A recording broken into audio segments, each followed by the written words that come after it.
During searches of P. Diddy's residence in March, investigators seized freak-off supplies, including drugs and more than 1,000 bottles of baby oil and other lubricant.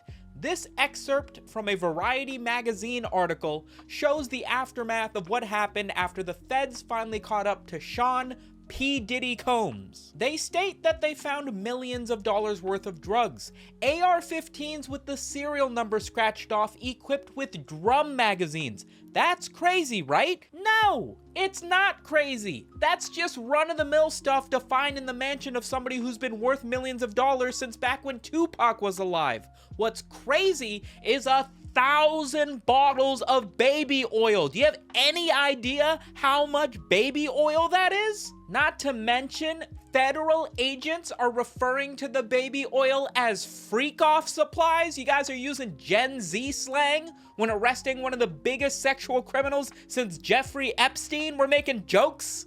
What if instead of a CNC mill, it was called a CN freak mill? And if instead of drilling wheels, it drilled you? Listen. The reality of the situation is that this P. Diddy situation is a really, really bad one. One of the most successful, rich, and influential people over the course of the last few decades when it comes to hip-hop culture and music in general, turns out to be just as big, if not bigger, of a sexual criminal than Jeffrey Epstein himself. There are songs from decades ago talking about people raving about the parties that P. Diddy would throw, and now it turns out that every one of these events was probably just a thinly veiled guise in order for somebody in a tremendous position of power to use that power to manipulate the people below him. Now that I'm engaged, I've decided to slow down a little. 3 Diddy parties a week, maybe 4. Well, not including the weekends. It's hard to say which is more off the hook, a Diddy party or a Diddy after party, or a Diddy after party, which is basically a pre-party for the next Diddy party. The Diddy party legend continues. International trafficking, sex trafficking, international prostitution, blackmail, coercion, and God knows whoever else. There's probably a lot to unpack here that's got some really serious stuff. But I can't get over the feds seizing 1,000 bottles of baby oil. Who needs that much lubricant? Who are you partying with? Ben Shapiro's wife? They confiscated 700 sex toys? 700? You know you can just wash them and use them again, right? They're not disposable. You don't need that many at once. Bro's having sex with SpongeBob SquarePants. How many holes do you gotta fill? Yo, I'm gonna grab my water. I'm gonna go home. You go to P. Diddy's house with the expectation of a fun party with a bunch of celebrities, and you end up looking like Moo Dang the baby hippo. 1,000 bottles of baby. That's twice as many cigarettes as the 500 cigarettes meme, and I spent an hour talking about how many cigarettes that is. This is a ludicrous amount of baby oil.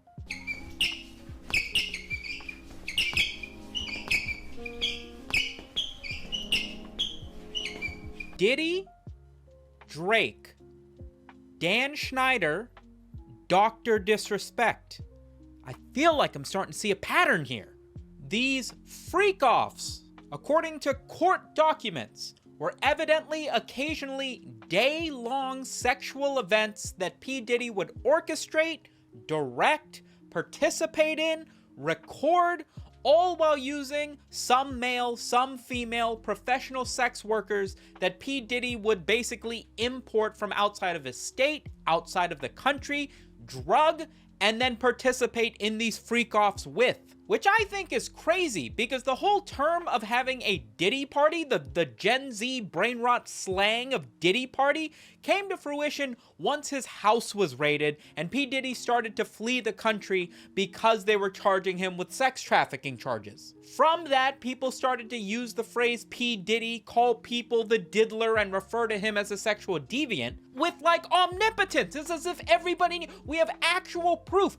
Diddy parties are a real thing that happened for a while, evidently. Life imitates memes. That's what I'm saying.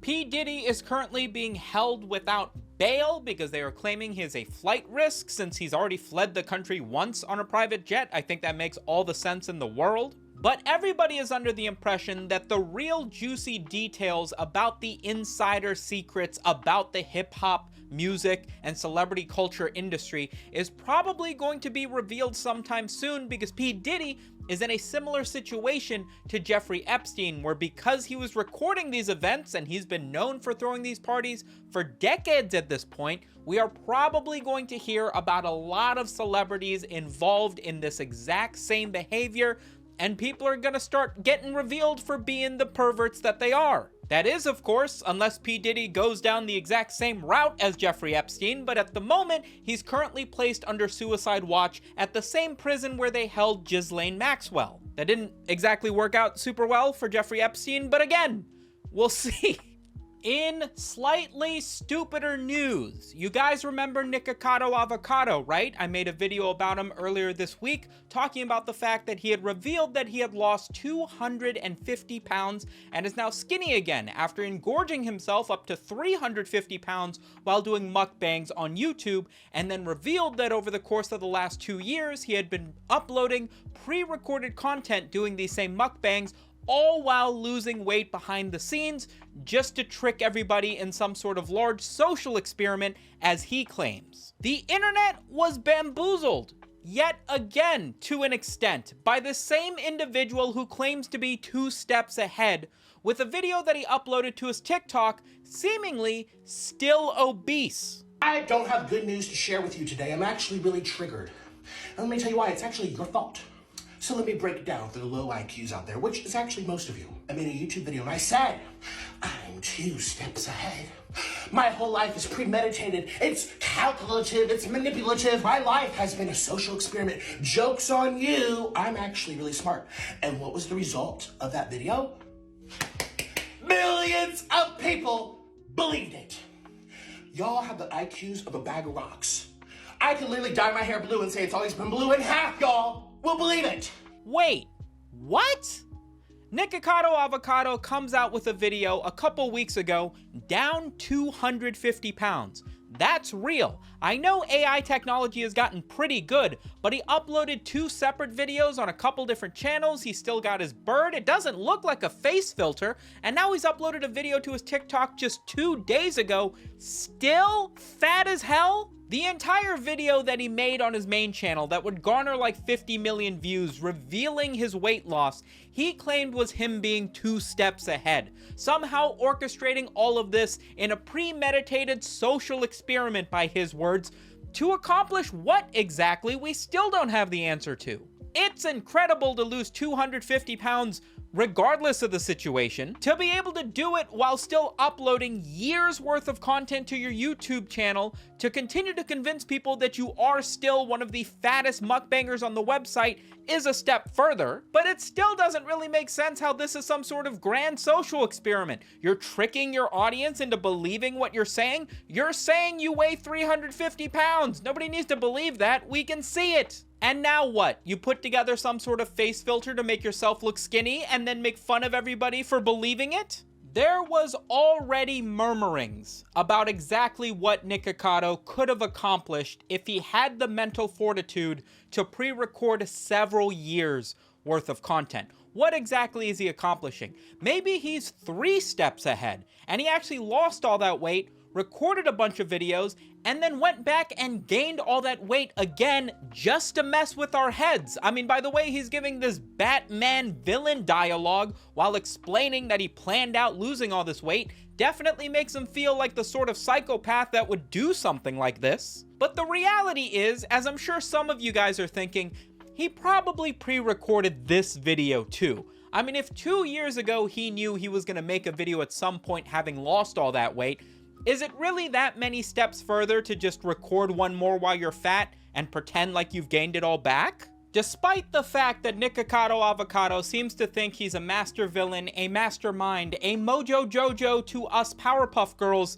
it isn't actually all that difficult to break this one down to show that it's false. Just a few TikToks before this one, Nikocado Avocado also has a video dancing to Charli XCX's song Apple, which came out on the album Brat, which came out this year. He also, for a second, is standing in front of a billboard that's advertising UFC Noche, which was just this last weekend, so These definitely weren't recorded years ago in advance. And I'll be honest, as much as I love ice cream, I doubt he was able to put 250 pounds back on in just a week or a month's time frame. So it's pretty clear that he just recorded this one video of him still fat way back before he had lost all this weight, talking about the fact that he would make a video down the road showcasing that he is now skinny, and then giving a Batman villain dialogue, which he had already planned up to this point, and now he's just trying to mess with our heads. But here's the thing. Shh. You know what I mean? Why let him know that we already know? If this dude went to the lengths to pre-record himself while he was fat, making fun of us for believing that he had actually gotten skinny, only to be released after losing 250 pounds and then making a comeback video showing that the entire last 2 years of content was a scam? What else does he have in his pockets? How much more of a mastermind does he think he can pull off looking like? Does it mean that we're gonna have to keep talking about Nikocado Avocado? Sure, yeah, maybe. But I think this might get interesting. Wow, Nikocado Avocado didn't lose all that weight? Oh, I'm so stupid. I can't believe I believed the thing that a YouTuber told me. I wonder what wacky thing he's gonna do next. This is gonna be an exciting week for all of us if we play our cards right. Thank you so much for watching this video. I make videos every single day. If you want to see more of them in the future, please remember to subscribe. A big shout out to the patrons behind me. Thank you so much for supporting the show, and I will catch you guys on Monday. See you at the Diddy party. Peace.